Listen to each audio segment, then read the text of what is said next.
he is a factice. How do you say it? What the hell did you just call me?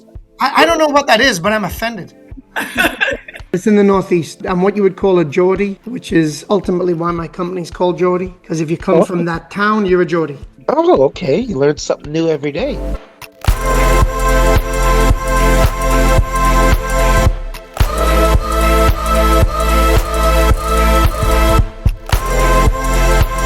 I do have one important question. Is it true that nobody puts baby in a corner? Nobody puts baby in the corner. I don't What? know what I don't take credit for her looking fantastic. God did that. But my job is to listen to what Marina says and to put into fruition what she wants and then add a little bit of suggestions and ideas along the way. And I think both her and Doran, they looked exactly how they wanted to look, and I was really happy.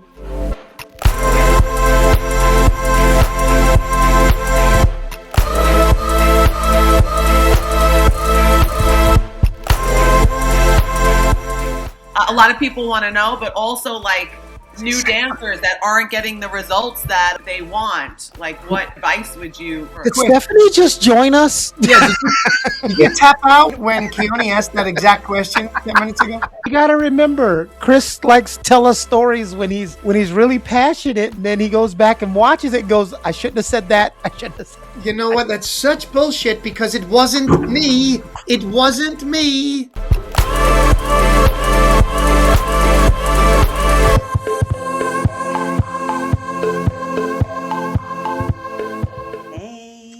Good morning, good afternoon, good evening, and good night. Hey, everybody. How are you doing? How's everybody? Stephanie, how are you, my love?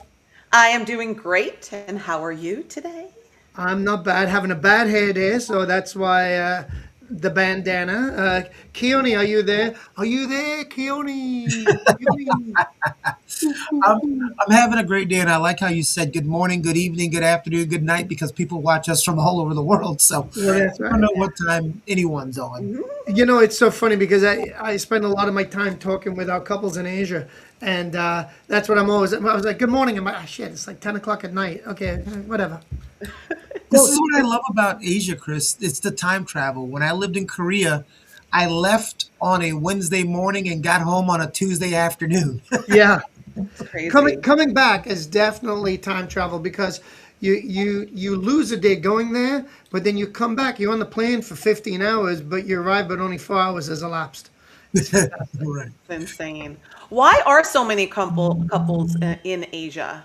I was wondering that. That's a great question. I ask them all the time because it's so far away from everywhere unless you're in Asia. Yeah. But they're there for the work. Ah, okay. They're there for the work. As a person who's been to Asia, and I've been to Europe once or twice, I've been to Asia a couple times. Is the cost of living comparative? Like, the cost of living in Asia is lower than it is in Europe, right? So it depends where, of course. So in the city of Hong Kong, I think that's similar to living in this Manhattan. Okay. In Singapore, if you stay in a really fancy hotel in Singapore, it's the same as staying in a really fancy hotel in New York. But I when I go to these places, I don't typically go out into the suburbs. Mm-hmm. But China obviously is very different, right? Like we just got a whole bunch of garment bags ordered and made, and I think the cost, including printing, was like 80 cents per bag. Yeah, you're not beating that over here anytime soon. Absolutely not. I mean, I feel bad because clearly somebody somewhere is working for not a lot of money. Yes. But I think my few garment bags is not going to change the world, I think.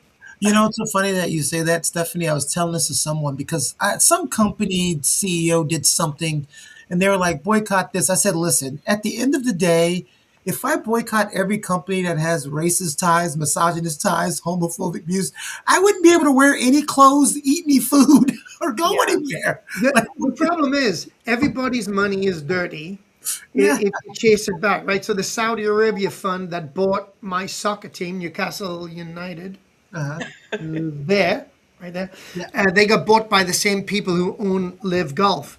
And yes, I'm sure if you trace it back, it's probably not ideal, but the other corporations, the other stuff, they got white gloves, or are they just much better at kind of hiding it and everything? Right, Very true. So Very I don't know. true. I don't know all the facts, so maybe I'm just naive.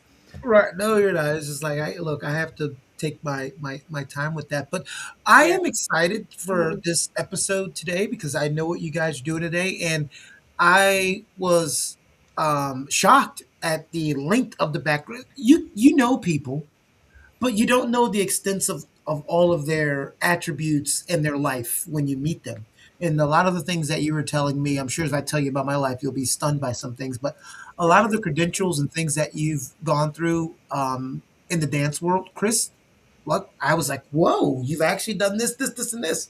So it's a great time to get to know Chris a little better in this episode. And I And for what it's worth, Keone, when I found out about your male stripper background, I wasn't that shocked. I mean, I thought, you know what, I could see that. I could see that, you know. well, remember, I only worked Definitely. one night and I quit because I worked for 6 hours and I made $3.78. Oh, that's so sad. Oh, those coins. That's a problem when you're stripping and you get the coins. Where do you put it?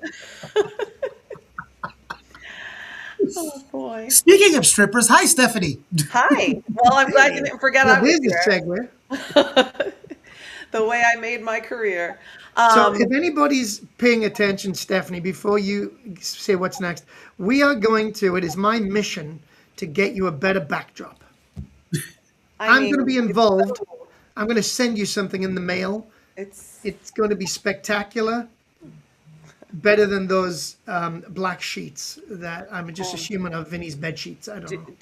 do you really want to know what they're from? They're actually What? tablecloths. No. I thought they were from Hermes. They are Hermes tablecloths. You don't like that it looks like Optimus Prime's eyeballs are looking at her the entire time? Yeah, it is. Actually, can we make them move? Like, yeah, that'd be really cool. All right, this is uninteresting to people listening. Let's get going, You Stephanie. never know. Take You the never lead. know. So I am excited to actually go through how you got started and your resume as well, because I think that because you are so creative and so artistic, it's almost, I hate to say it, it's almost like sometimes, because I've been talking to people that have been watching, some people don't even get it.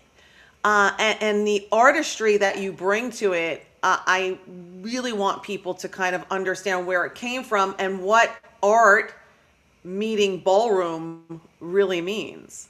So, how did it all start? Let me Like just it light my started pipe. too open-ended. Look, I came from England. I started dancing in 1975. I was 6 years old, and I did Latin and standard. And very, very briefly, my dance career, I was sort of fifth in the world as a junior, which is under 16s, fourth in the world as a youth under 21s, second in Great Britain as a youth, and then fifth in the world rising star professional years later. I've danced in Hollywood movies. That's sort of my all over the world, representing England and everything like that. That was my dancing, but I retired 25 years ago. But I started making dance costumes for dancers when I was 16. So I was living in my dance partner's house. She was in school. It was 1986, so there was nothing on TV in England, 3 TV channels. And their parents were at work, but her mom had a sewing machine and it was on the dining table. And I had this cat suit that my mom had bought for me, his white one. And I thought to myself, oh, I can do that. I was wrong, I couldn't, but I was very confident that I could. And I took that to pieces, put it very quickly, then we get on to your next question, but this is how it started. I took that catsuit to pieces to see how it was made and then put it back together on the machine. And then I thought, oh, that's kind of interesting, but there's a difference between when you're sewing holes that are where the machine has already been. So you kind of follow on a pattern. And then I thought, yeah, but can I do that if I don't have that? So what I did was I had newspaper and I laid it all over the floor with sticky tape and I stuck it together to create pattern paper. And then I took that catsuit to pieces again, pressed it, laid it out flat, and then with a felt tip pen, as we call them in English, a marker pen, I drew around it put the original one back together, put it over there, and hope my mother never found out that I took it to pieces. And then now I had a pattern.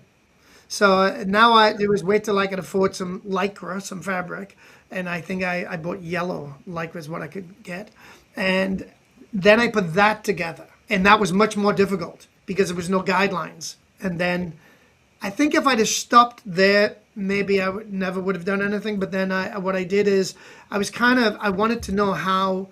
I didn't like the idea that I traced the pattern. The pattern was someone else's. So I went back to the drawing board with that pattern to try to understand, well, what is the crotch curve? What's the underarm curve? Why is this like this? What's the math? Why are the dots here, no dots there? And I started playing around with patterns, and that's when I just never stopped from that. That was 40 years ago.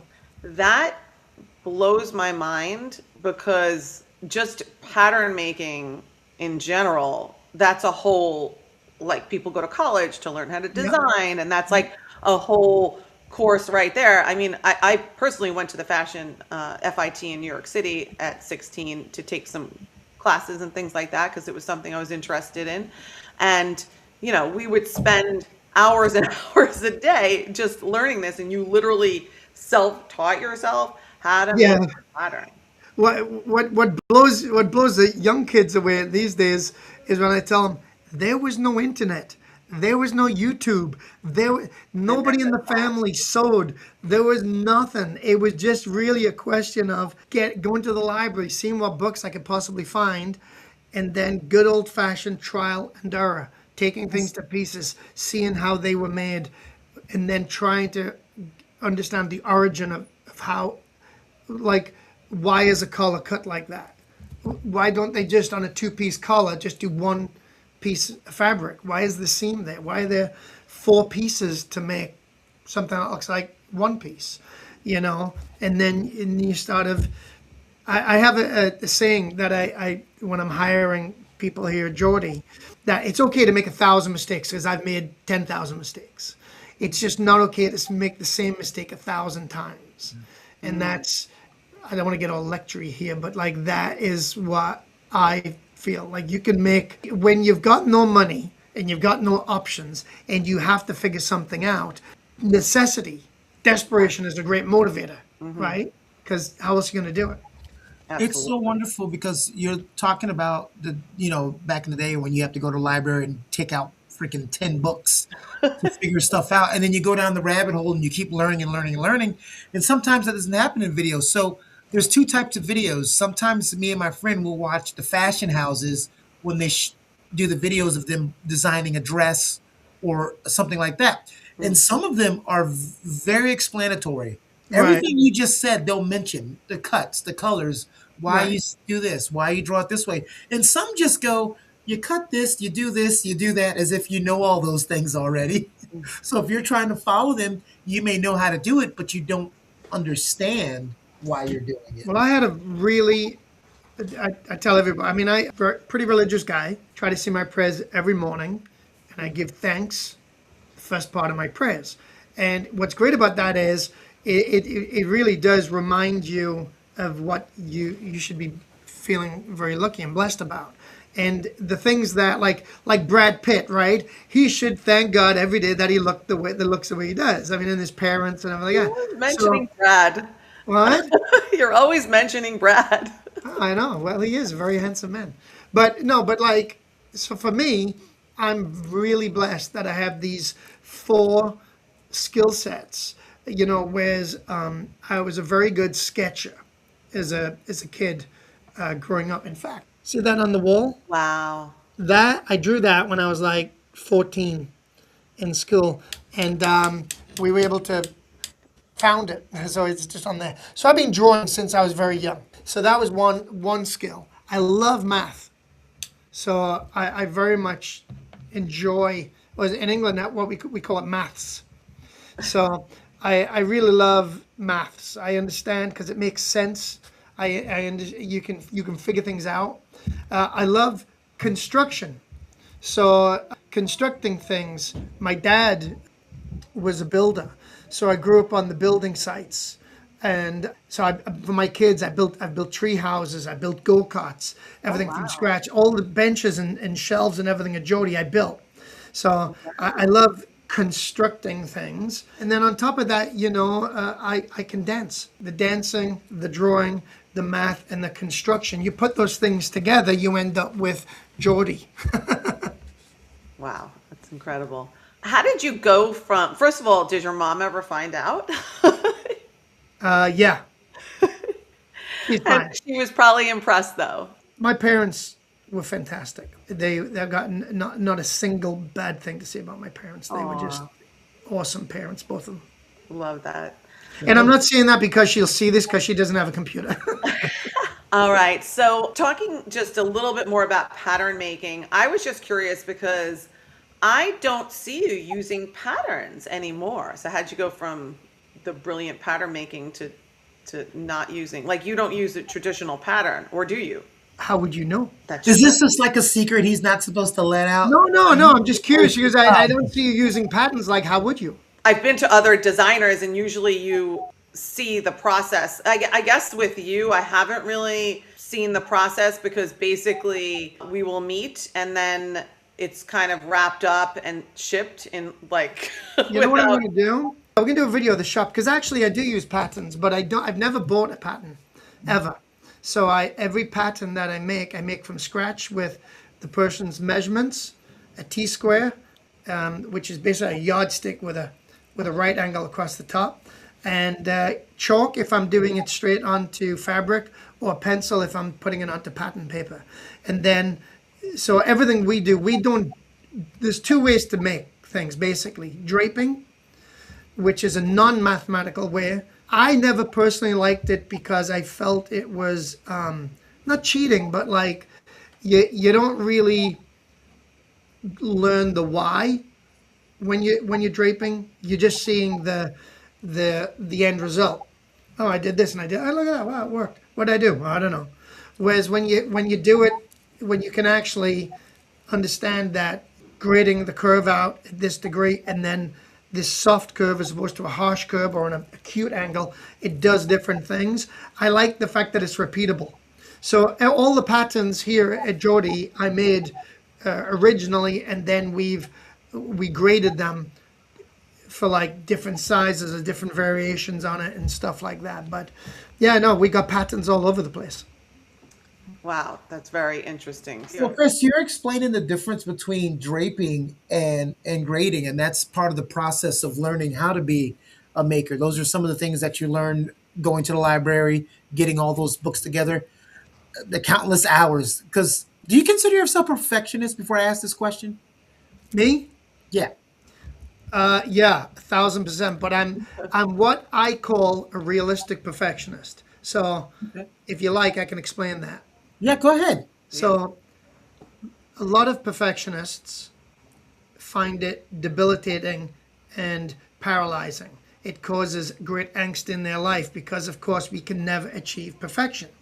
So Vince Lombardi, a very famous football coach, said, we strive for perfection and along the way we achieve greatness. And I think understanding when something is good enough is that's again this working class. Everything about my life is this juxtaposition. You know, like normally even what I'm wearing, there's a juxtaposition with that too. I hate to exclude anything. I'm normally wearing one piece of clothing that is female, like probably like this bracelet, right? It was a friendship bracelet. It's my wife. She wears the other half.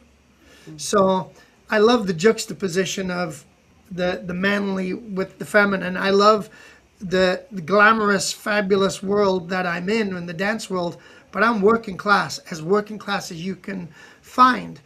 My dad being a builder, my family being working class, me being working class, I've never had the luxury to be this flamboyant, somebody who's just doesn't know how much a pint of milk is. I can't organize a lunch. For me, I've got to be practical. So yes, I'm perfectionist, but I know when enough is enough and when we got to move on. It's so funny about not funny about what you said, but it's cool. I was thinking as you were talking about being 16, starting making dresses, and it's a good thing you had supportive parents because there's a lot of men out there. My son ain't making no dresses and clothing, and then they start to have their stereotypes. And like you said, you're a happily married heterosexual male. You can make a dress. Well, look, I was already a ballroom dancer for 11 years at that point, coming from a town where nobody danced. So my dad, who was a bricklayer, and Oh, wow. old man, he was always supportive and understanding, and I bet he took some shit from his friends at the pub. Of But course, you know, especially at that time, at that back in those days. Oh, you know the jokes he was getting. well, if you ever see the movie Billy Elliot, I can't watch it without crying my eyes out because, with the exception of a couple of changes, he was a ballet dancer, I was a ballroom dancer, and his mom had died when my mom, thankfully, is still alive. Other than that, we're from the same town, and it was at the same time. Like I was the same age as Billy Elliot in 1985 as he was. So I cry so much that because I understand all of that. Great movie. I have a couple of questions.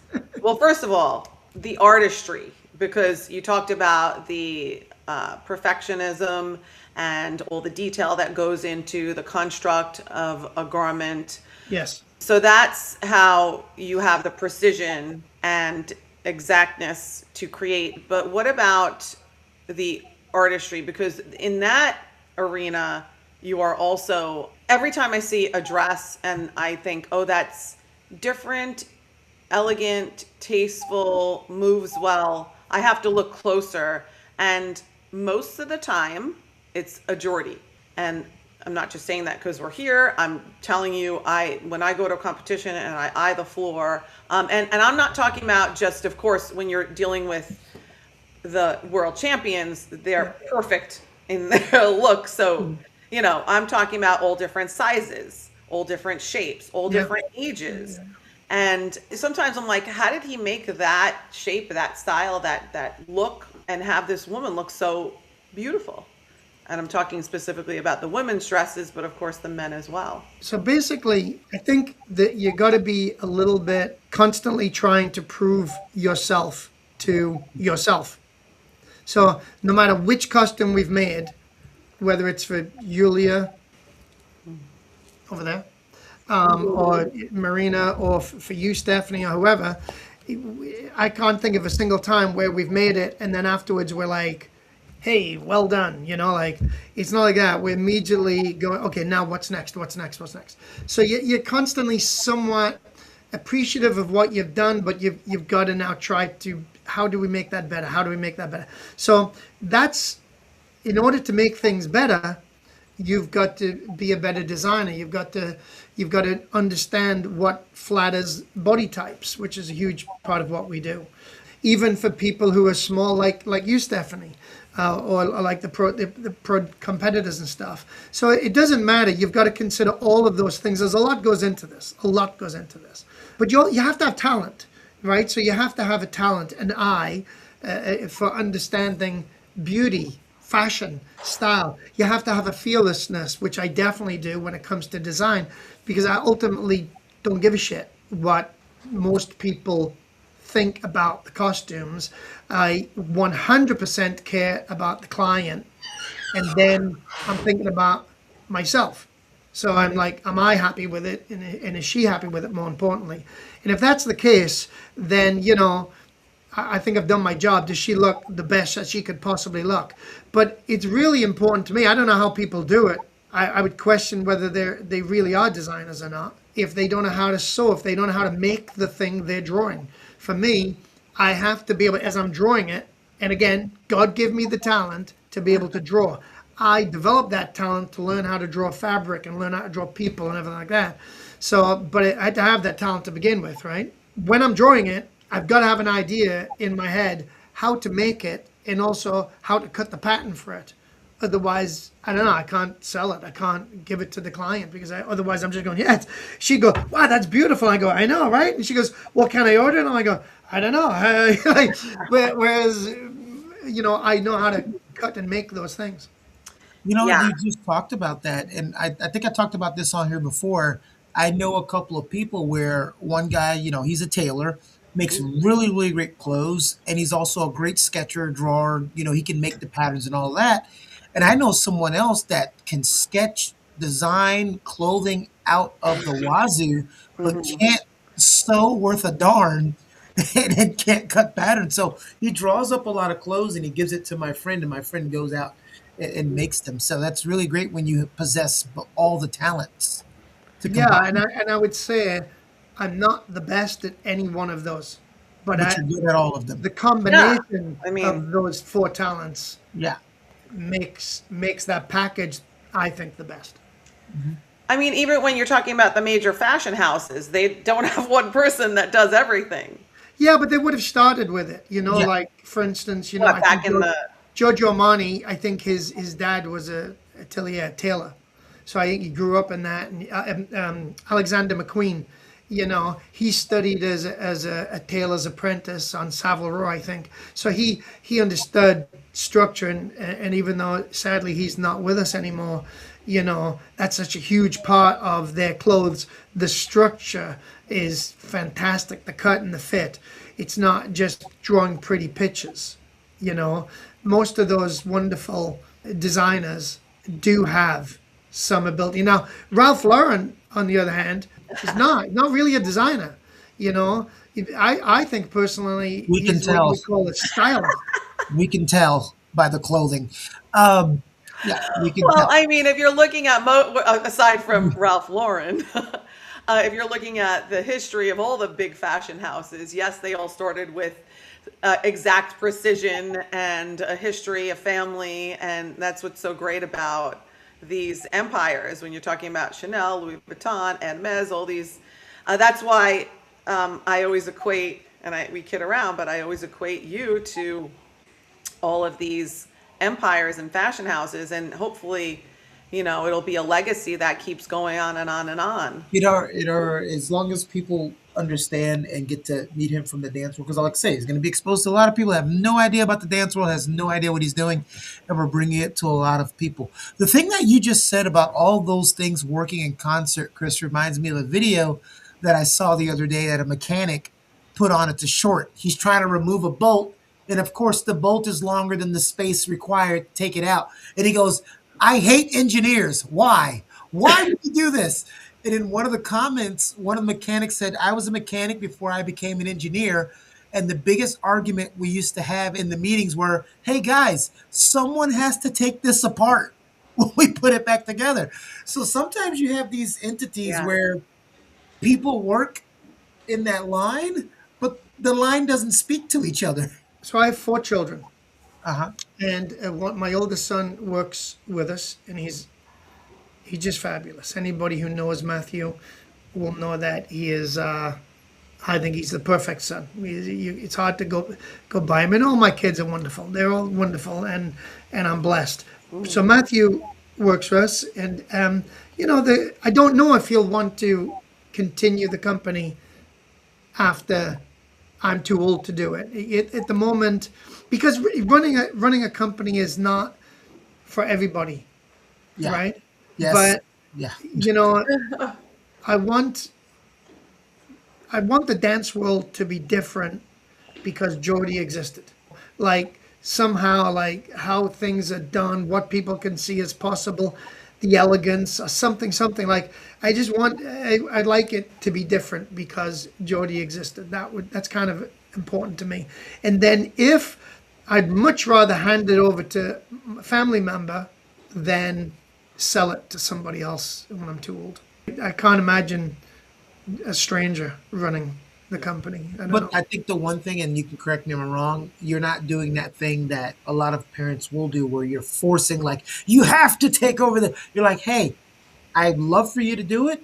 If life takes you this way, great. If it's not, I'll go another route. Are you like that? Or Yeah, I mean, obviously I'm like that because none of my kids dance. I competed since I was young. None of them dance. None of them I can design. hear a couple of your kids chiming in right now. You've never been to the club, Dad. I can dance. Well, they can dance. Actually, they're very talented. Yeah. All of them. But when you grow up where I grew up, my kids are very fortunate. They grew up not wanting for anything really. So Christmas for them was never quite the same as what it was for Christmas for me. I was so excited I could barely sleep because you got all these things at Christmas. Well, my kids grew up very, very lucky. So they don't quite have the hunger that my history provided for me. I had hunger too. I looked at it. I love where I'm from. That's why the company's called Geordie, right? Because of where I'm from.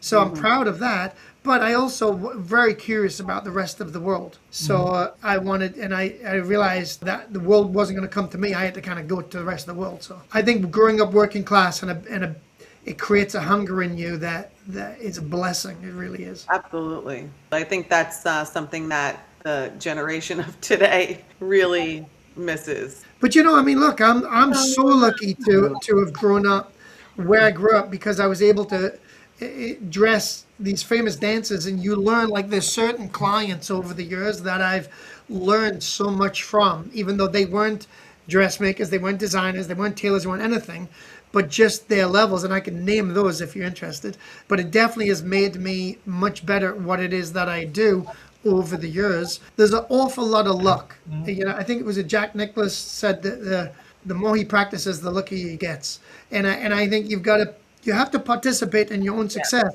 but there's always this element of luck. I've had some great luck over the years. Right place, right time, crossing the right person's path at the right time. Whether it's you're 5 minutes late to go somewhere and you bump into somebody, and then you strike up a conversation, and then 5 years later, they're a big impact on your life because you were 5 minutes late 5 years ago. Did you see that movie, Sliding Doors? It was such a good one. And if you haven't seen it, watch it. It was. I think I saw Sliding Doors, but I don't think I saw the same version of Sliding Doors that you saw. It was. If you've ever seen Four Weddings and a Funeral, the young Scottish gay couple. It was the young one. The older one died. No spoiler alert. It's like a 35-year-old movie. But the skinny one, I forget his name, but he was, I think, the lead in Sliding Doors, and it was basically two contrasting patterns in life that happened by you caught that subway and you missed the subway. And okay. I didn't see that one. The Sliding Doors movie I saw was the one you got in the back of the Blockbuster video, so never mind. Your whole life can change in 5 minutes. Sure. Think about it. When I left one company that I worked for where I met Stephanie, I was going to resign, but I decided on a whim to give them a year's notice, and I stayed on another year, and that's where I met Stephanie. If I don't meet Stephanie, I don't meet you. Oh, 6 degrees of separation. imagine Oh, Grace! Oh, he's gonna hold what this. would have happened. No, you know what? It's so funny. I was actually just thinking that because I remember the few phone calls that me and Keone had, and that was life-changing for me. I remember where I was walking, and we had so many conversations before we actually met, and then finally here we are. Poor Chris. Stephanie is like, thank you, Stephanie. Where would my life be if you didn't introduce me to this guy? I mean, No, I think it's a match made in heaven. I'm having a blast with these things. I think it's a form of therapy because a lot of people seem to find life easy, I will say. And I'm not one of those people. I struggle with life, balance, the big decisions, the little, I find life challenging. So this is great form of therapy because we can get to talk about it. And I love you, Stephanie, and I'm growing to love you, Keone. But what's nice Lovable. is, and by the way, we're all different. Which is if there's any advice out there to young people, stop surrounding yourself with people who are the same as you. You learn nothing. Surround yourself with people with alternative ideas about stuff, and then be prepared to listen. Well, Chris, I always say this: if you look around and all of your friends look exactly like you, that's a problem. Yes, it is. I had a longtime friend of 18 years, and he got married. And so I'm thinking I'm getting a wedding invite. We were close friends. And I didn't get a wedding invite because the wife he was marrying, she was like, well, no, my family only wants close people and blah, blah, blah. And he's like, honey, I've known him for 18 years. Aww. So then I said, you know what? I'm not going to, if your wife doesn't, I don't know her. If she doesn't want me there, that's fine. So I go look at the social media posts of the wedding reception and all the guests there, and I looked. I was like, ah, I see why I wasn't invited. I would have been the only there. Okay, move on. That's Move on. awful. It's Oh terrible. my God, that's terrible. Well, it's not. And I'm not going to make it like it was a racist thing. It's just like, all right, every single person in this picture are not related, but they all looked alike, and I was like, oh, okay, these are your friends now. First of all, I gotta say it, and I say this as an old fart, but like, people have got to stop getting so freaking offended by everything all the time. Like, you know what I mean? Like, let's just You know, I agree with that. chill out. Like, you know what? I'm gonna offend everybody. I don't mean to.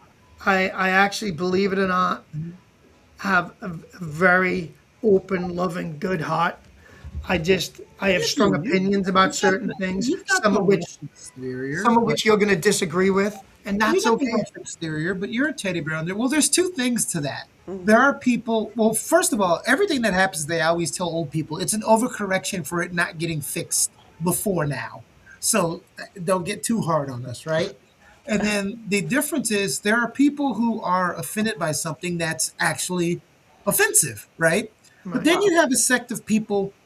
I hate the people that are offended when they have options. I don't like this comedian. Well, don't listen to them. Yeah. Well, this song, turn the channel. Yeah, If that's right. somebody's You're not being teaching stuck in a you- room forced to listen to him. Right. But, if some guy walks up to Stephanie and say, hey, you stupid broad, because that's how we talked back in the day, no, I'm not going to get mad if she goes on a social media rant being offended. I think the intent is you Matters. pay attention to the intent. Yeah, intent matters. Intent. It's as simple as that. And I would say I am definitely prejudiced. I am prejudiced against ignorance of all I love that. colors and types and everything. I cannot stand ignorance. Stephanie, you know what? Me and Chris have so many things in common that we keep talking because what he just said, I always tell people measure the intent before you, because sometimes how many times have you had well thought intentions on doing something for someone and you did it, but it doesn't turn out the way you intended? Well, that wasn't my intent. All the time. That actually describes my life. That describes me, you, and Stephanie's last phone call. I get yes, true. I get myself pretty funny. in so many jams, and I'm like, how did I get here? I love all these people involved. How have I managed to piss everybody off? and Well, it is collectively, easy nowadays. It and is easy collectively, now. I'm the only one that they are all together mad at. It's not, I push back on the easy. I have that in common with you too. I push back on the comment all the time of it's easy nowadays because, again, most people who, like Chris isn't really bitching about it, but most people who really bitch about it are people who just want to do and say things you shouldn't do anymore.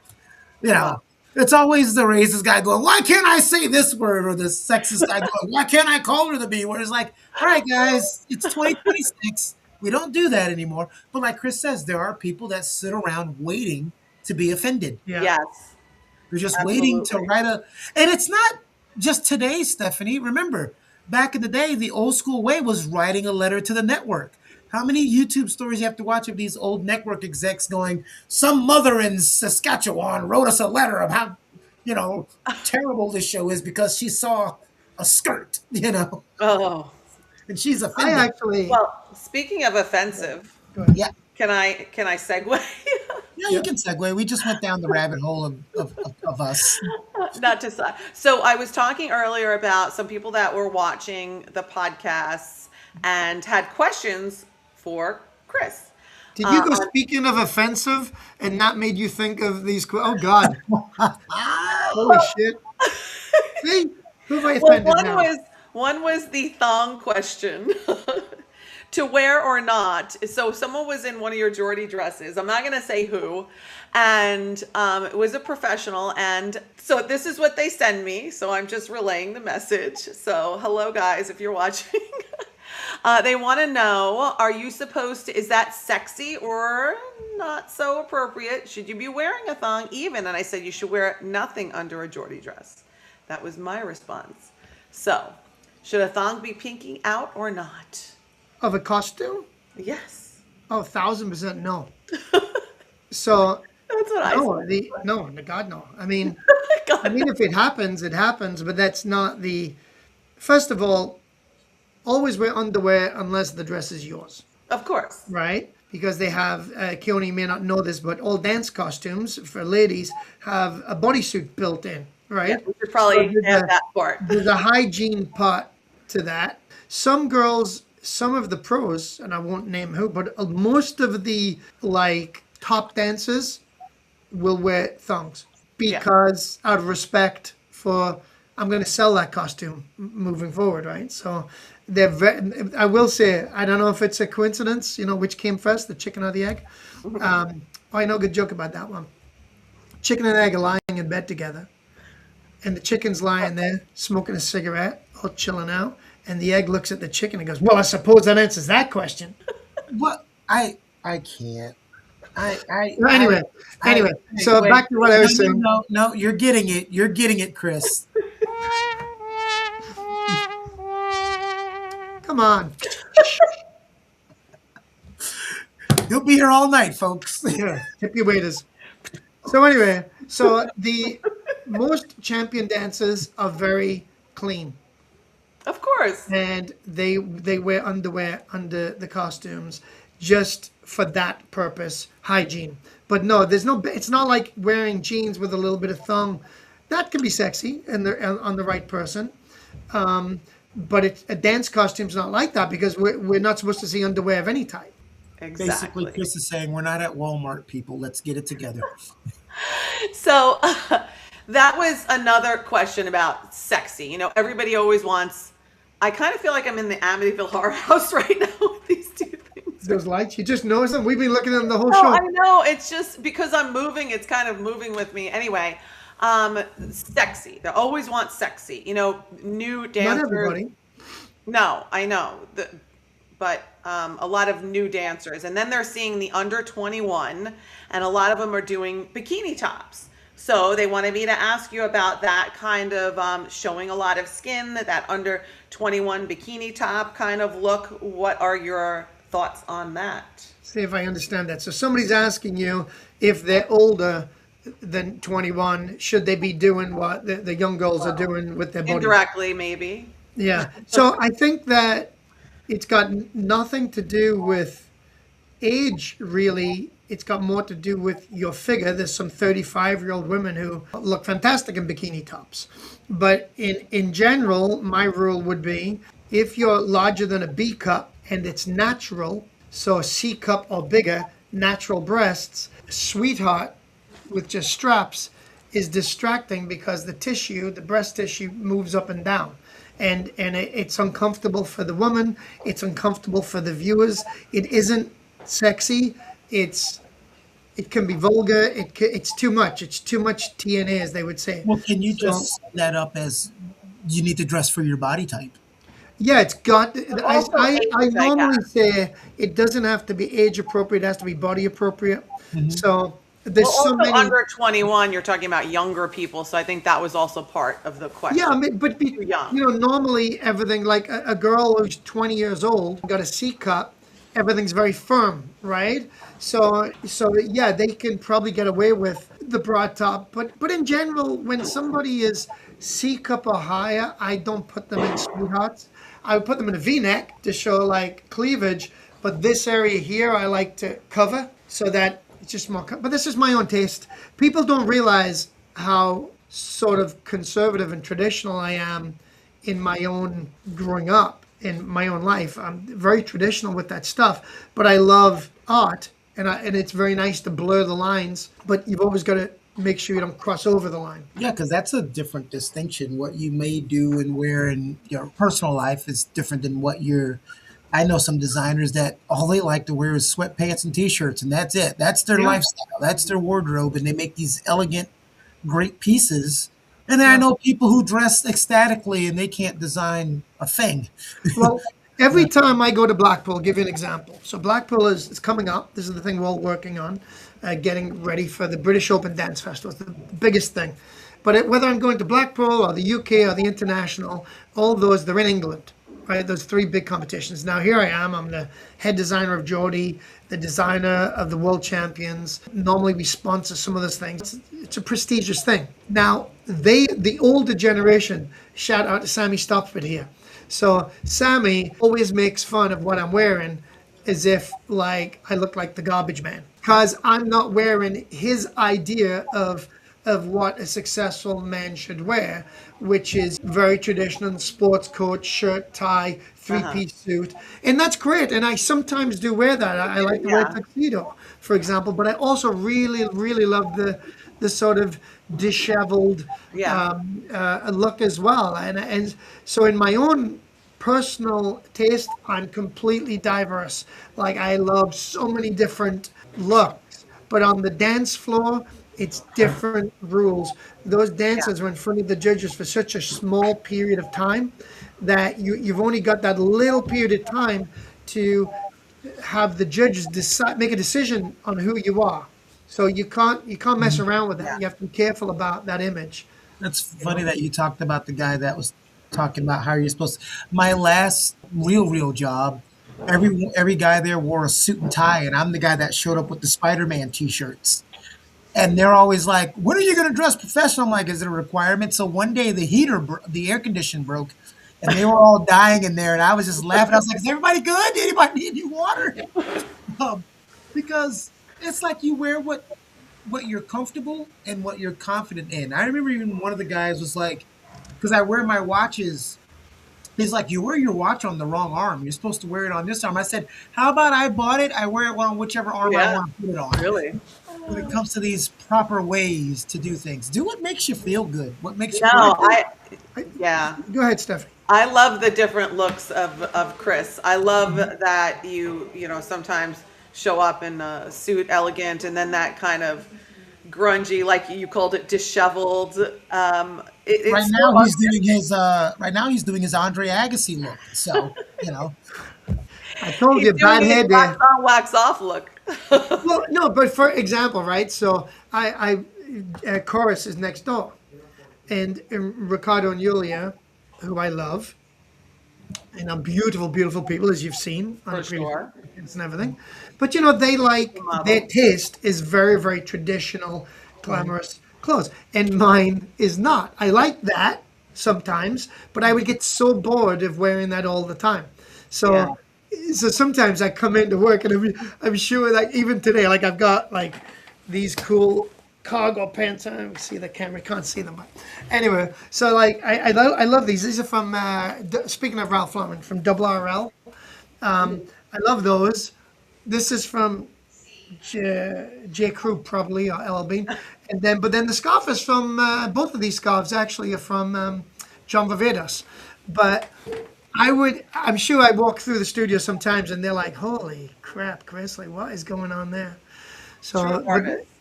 True huh? artist. Well, no, again, I don't care. I'm literally, I look at it and I go, I can see that. Like, you know, yeah, I'll make that work. But you wear it well. I have another question. Now, this is, I love this question actually. To black or not to black? Yeah. Let's answer that question. I mean, Now, Let's, you know what I mean? let's, Don't, let's see. I'm very curious to hear the answer I to was this tired. question. And if you don't know why, Listen, audience, Keone. this is why. I'm very interested There he to is. know what is the answer to this question: to black well, or not I'm to black? oh my assuming, goodness. You I'm were, assuming that you're talking about clothes. yeah. So, It's a whole nother podcast, Keone. So when it comes to clothes, there's a huge difference between black and navy blue. So if you look behind me, my chair is black, my sweater is navy blue. So navy blue is softer, a little bit warmer. I typically I don't wear a lot of black at all, other than my tuxedo. I personally would never wear a navy blue tuxedo, although some people wear it and look fantastic. But in general, I've got tons and tons and tons of navy blue things because I got the blue eyes and the fair hair and the paler skin. And the navy blue softens that up. It's a little bit warmer. Black, for example, now my wife has a lot of black clothes and looks really good in black and doesn't wear as much navy. Salvo, who's very Sicilian, you know, dark skin, olive skin, dark hair, dark beard, looks fantastic in black, and I can't think of seeing him in navy too much. So I think again, you've got to kind of know what works for you. But for me personally, navy blue, navy blue. I wear navy blue a lot. I love that navy blue idea. I feel like I want to incorporate more navy Oh, blue. but let me just maybe they're thinking about this. So But on the the thing about dance floor, costuming dance floor, on the dance floor, yeah. yeah, too many people come in and say, "Oh, my coach says I'm not allowed to wear black." Well, first of all, in that case, your coach doesn't know what he's talking about. Sorry, don't mean to be offensive. So because it doesn't matter the color. If Giorgio Armani made it, it would look incredible and you would look incredible. And if my next door neighbor made it, it would look crap and you would look crap. So no offense to my next door neighbor. So the point is that it's horses for courses, right? So how is it done? Who made it? Who is it on? You can make black look incredible. Should never be worried about wearing black, ever.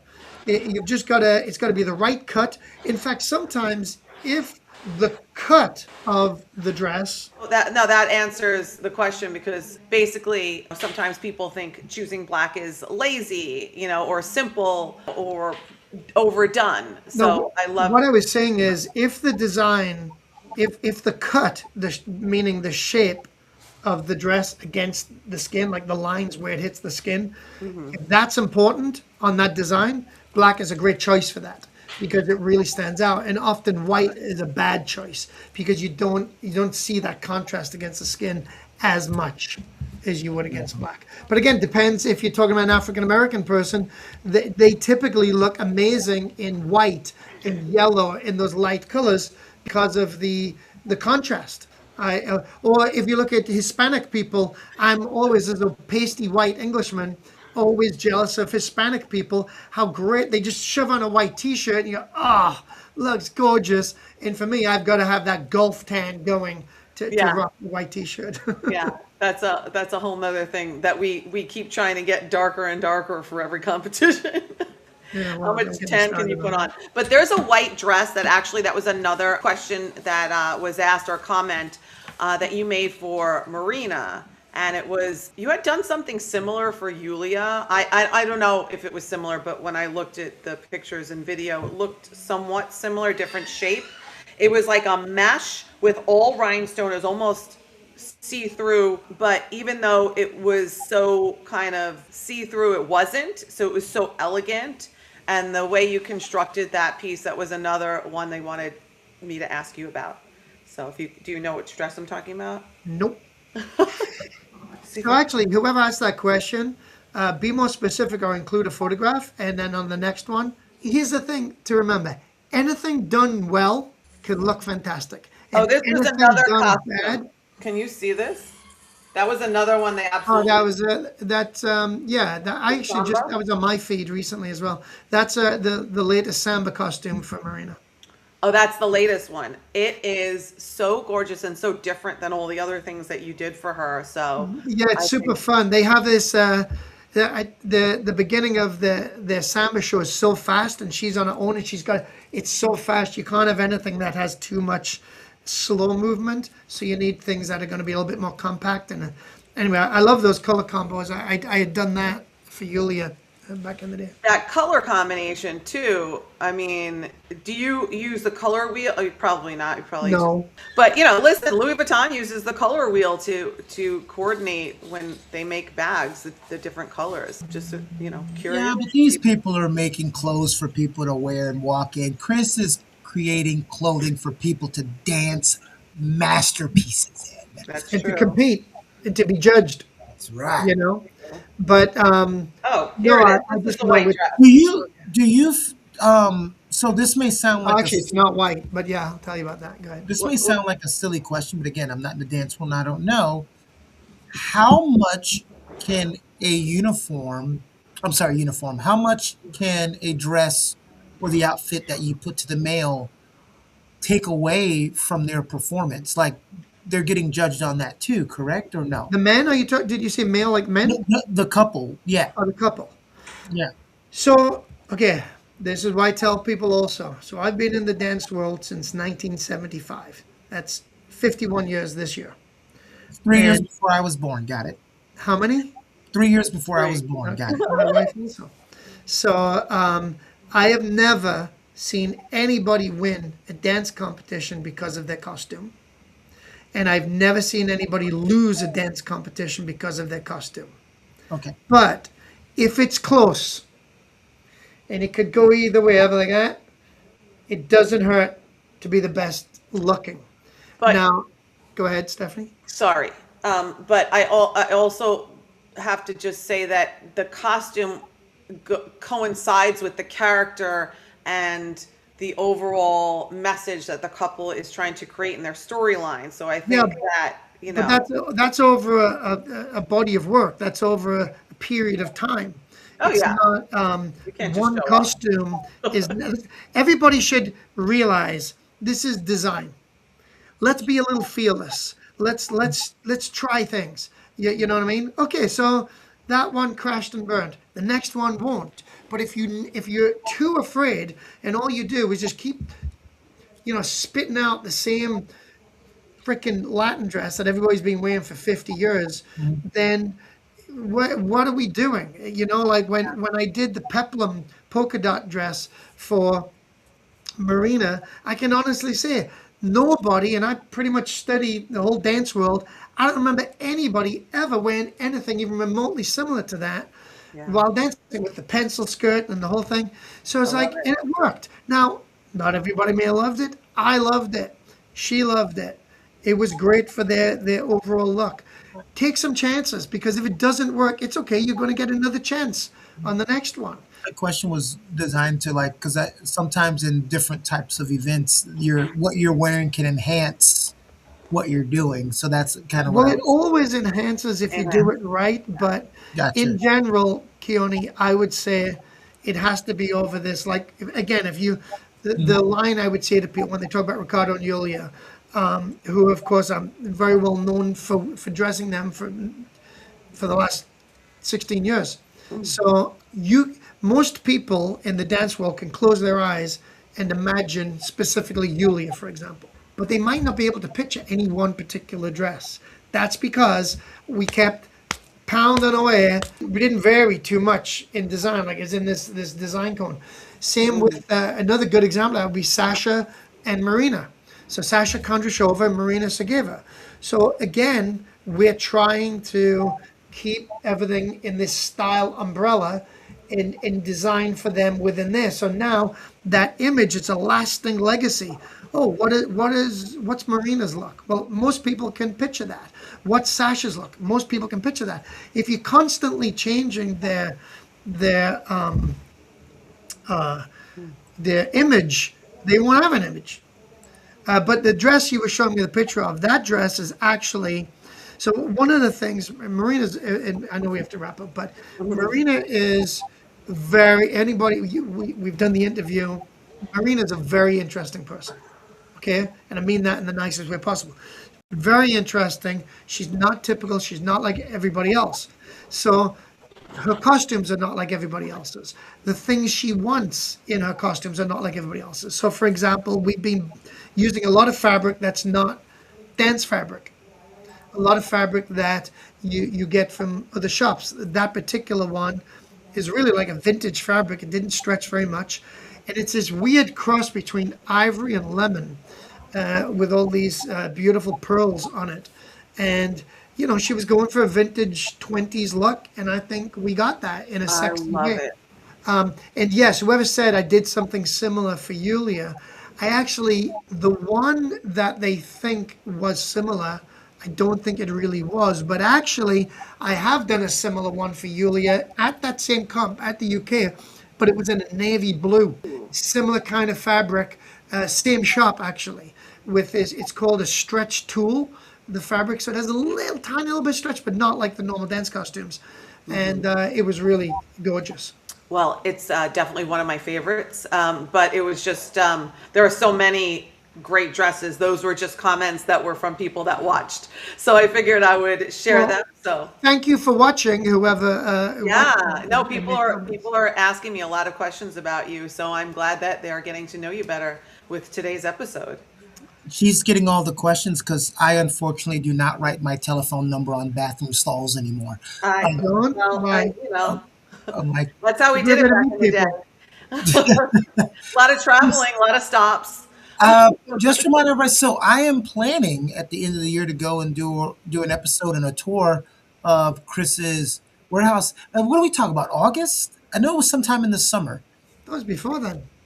Was it before then? Was it I June? don't recall, but that'd be great. Yeah. Yeah, we're gonna pick a time this summer to come on down there, bring my film crew, and That would be do amazing. that with Chris. Chris, now here's the thing. Stephanie's got to come because she'll be a little jealous. I've known her for 5 years, and I know we've never she'll met. kill me. She'll kill me if I meet you in person I'll be first. there. Stephanie. Okay, so I got a bone to pick with Stephanie. Oh, let's pick it. So I love Stephanie. That's why I agreed to do this podcast with her. Her and I, she's one of those people that we laugh so much when we're on the phone talking to each other when we see each other. And then you throw Vinny into the mix. He's fantastic. He's a dance partner. He's hysterical. And we get along so good. They never come to New Jersey. If I've got to hang with them, I got to drive 2 hours over to Long Island. It is a one-sided friendship. No, Stephanie. So not true. Stephanie, now, I mean, now you're some getting of it. it's Now true. you're getting it, Stephanie. There, over to you. But wait a minute. I'm about to hop on a plane and go fly I to will see be him. there. You I can't said go across a bridge? I will listen.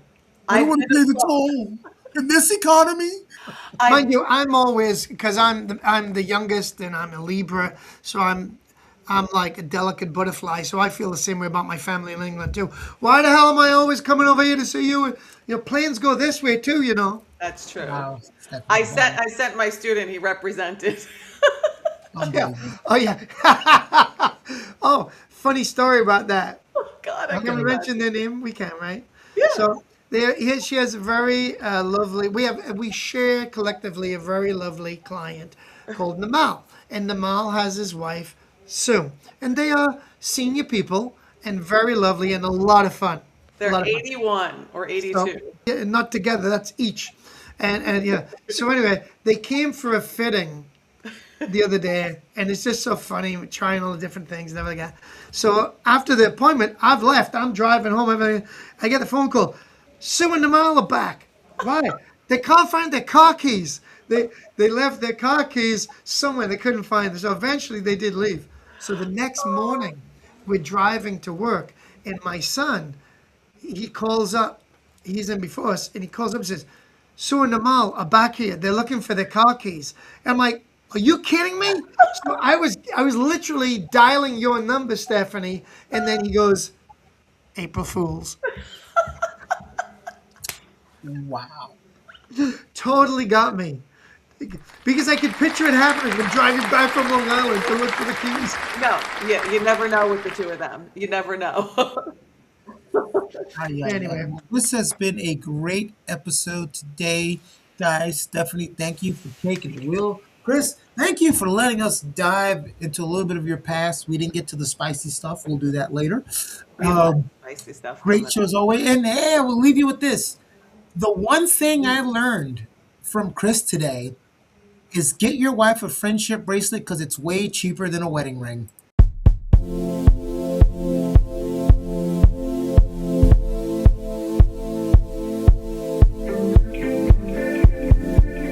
He is a factice. How do you say it? What the hell did you just call me? I don't know what that is, but I'm offended. It's in the Northeast. I'm what you would call a Geordie, which is ultimately why my company's called Geordie. Because if you come from that town, you're a Geordie. Oh, okay. You learn something new every day.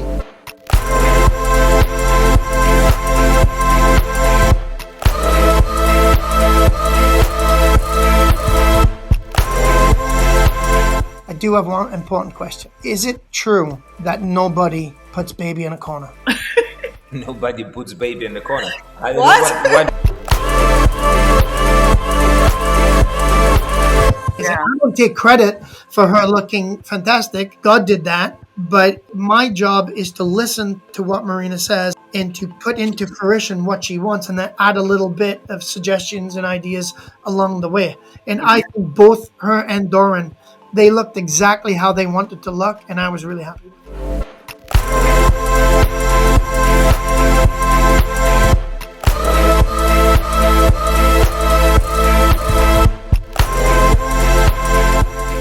a lot of people want to know, but also like new dancers that aren't getting the results that they want. Like, what advice would you? Did Stephanie just join us? Yeah, did you tap out when Keone asked that exact question 10 minutes ago? You gotta remember, Chris likes to tell us stories when he's really passionate, and then he goes back and watches it and goes, I shouldn't have said that. I shouldn't have said that. You know what? That's such bullshit because it wasn't me. It wasn't me.